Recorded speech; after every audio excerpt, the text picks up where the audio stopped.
ज़ोहर की नमाज के बाद अबू हुरैरा रज़ियल्लाहु ताला अन्हु मिंबर रसूल पर बैठ गए।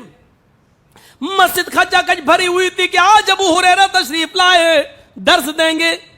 इमाम बुखारी इस वाक़े को अपनी मशहूर किताब अल अदबुल मुफ़रद में नकल करते हैं।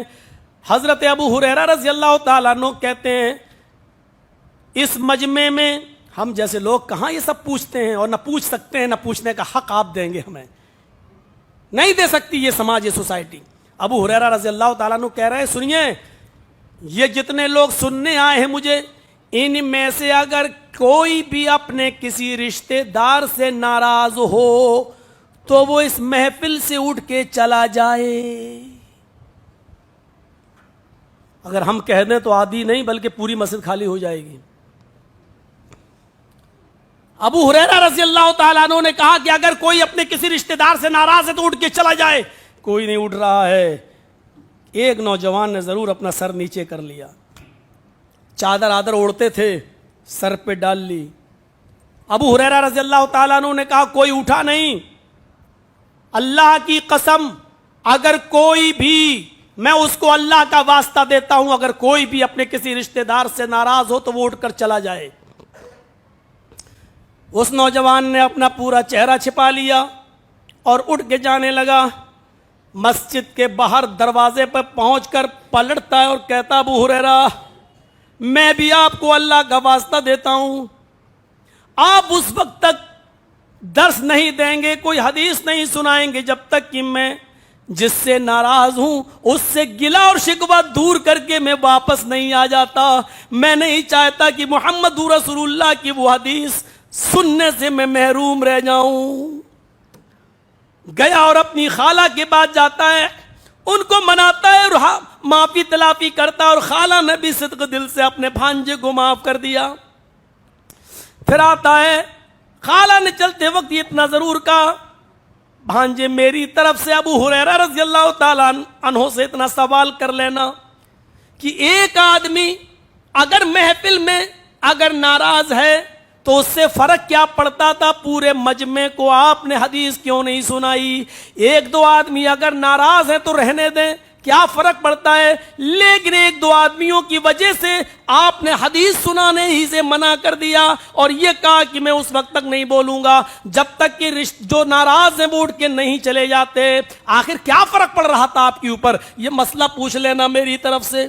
नौजवान आता है, अब उसका चेहरा खुला हुआ है, अपनी नशिस्त पर आकर बैठता है, कहता है, अबू हुरैरा, मैंने पूछ लिया, मैंने माफ कर ली, मैंने माफी तलाफी कर ली, मेरी खाला मुझसे नाराज थी। उस पूरी बस्ती में ताइफ में सिर्फ एक आदमी ऐसा निकला जो अपनी खाला से नाराज था, लेकिन ये नाराजगी भी इतनी बड़ी नहीं थी कि मौत और मिट्टी और खुशी और गमी में एक दूसरे को बुलाना छोड़ दिया जाए। माफी फौरन हो गई। गए और खाला ने कहा, मेरे घर पे आ गए हो, जाओ भांजे, मैंने तुम्हें माफ कर दिया है। माफी तलाफी हो गई। कहा, अबू हुरैरा, मेरी माँ की मेरी खाला की एक अमानत है। मेरी खाला ने कहा कि अबू हुरैरा से ये मसला पूछ लेना। आज मैं आपसे ये पूछना चाहता हूँ ताकि मैं अपनी खाला को इस बात का जवाब दे दूँ। अबू हुरैरा फरमाते हैं, आज मैं तुम्हें वही हदीस सुना रहा हूँ जो मैंने डायरेक्ट अल्लाह के रसूल से सुना है। मेरे और अल्लाह के रसूल के दरमियान कोई तीसरा आदमी मौजूद नहीं था। अल्लाह के नबी ने वो मुझे बताया, मैं वो आपको इस मजमे में बता रहा हूं और यही हदीस ही आज मेरा दर्स होगा।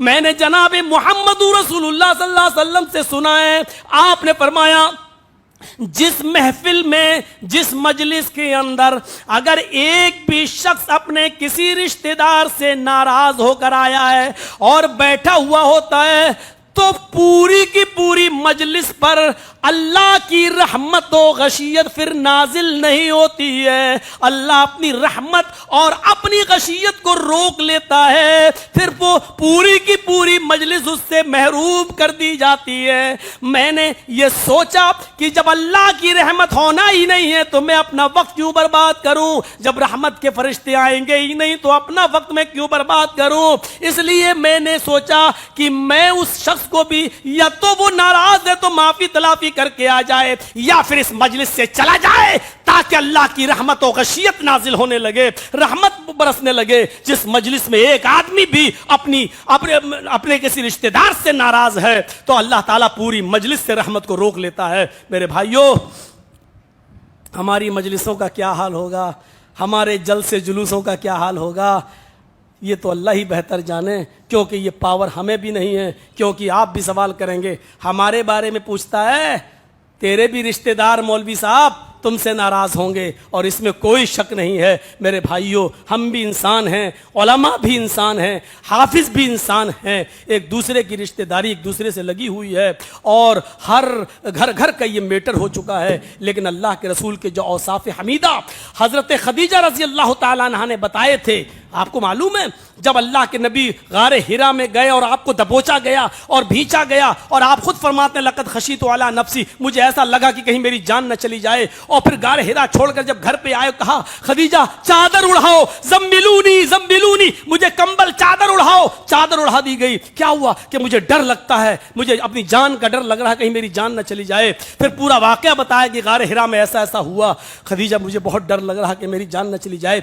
ये क्या था, कौन था जो गारे हिरा में आया था और जिसने मुझे दबोचा, मुझे भींचा? तो हजरत खदीजा ने जो तसल्ली दी, और तसल्ली देते हुए जो फरमाया, कल्ला वल्लाहि ला युग़ज़ीक अल्लाहु अबदा। बुखारी किताब बदिल वही के अल्फाज पर गौर कीजिए। नहीं मेरे सरताज, मेरे शौहर, ऐसा कैसे हो सकता है कि आपको कोई जिन्नात दबा दे, आप पर कोई शैतान हमला कर दे? नहीं, आपने आज तक कोई बुरा काम ही नहीं किया है।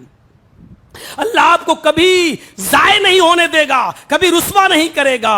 क्यों नहीं करेगा? पहली सिफत, इन्नका लतसिलुर रहीम, आप तो रिश्तेदारियों को जोड़ते हैं, आप तो कराबतदारों को मिलाते हैं, आप तो रिश्ते नाते जो टूटे हुए उनको जोड़ने का काम करते हैं। वह तहमिलुल कल्ला, आप तो मजदूरों का बोझ अपने सर पे उठा के उनको उनके घर तक पहुंचा देते हैं। वह तकसिबुल मादूम, जिनके पास खाने पीने को कुछ नहीं होता है, आप मेहनत और मजदूरी करके कमा कर लाते हैं और आप उनको दे देते हैं। वह तकरिज़ ज़ैफ़, खुद नहीं खाते लेकिन मेहमान भूखा नहीं जाता आपके यहां से, आप मेहमान नवाजी करते हैं। वह तुईन वाला नवाए बिल हक, और आप रास्ता भटके हुए को रास्ता बताते हैं, उसको उसके घर तक पहुंचा देते हैं, उसको उसकी मंजिल तक पहुंचा देते हैं। आपके अंदर ये खूबियां मौजूद हैं। तो पहली खूबी क्या बताई? इन्नका लतसिलुर रहीम। नबी बनने से पहले भी ये सिफत मोहम्मद रसूलुल्लाह के अंदर थी कि रिश्तेदारियों को जोड़ना बहुत बड़ा नेक काम है। मेरे भाइयों, ये कराबतदारों को जोड़ना।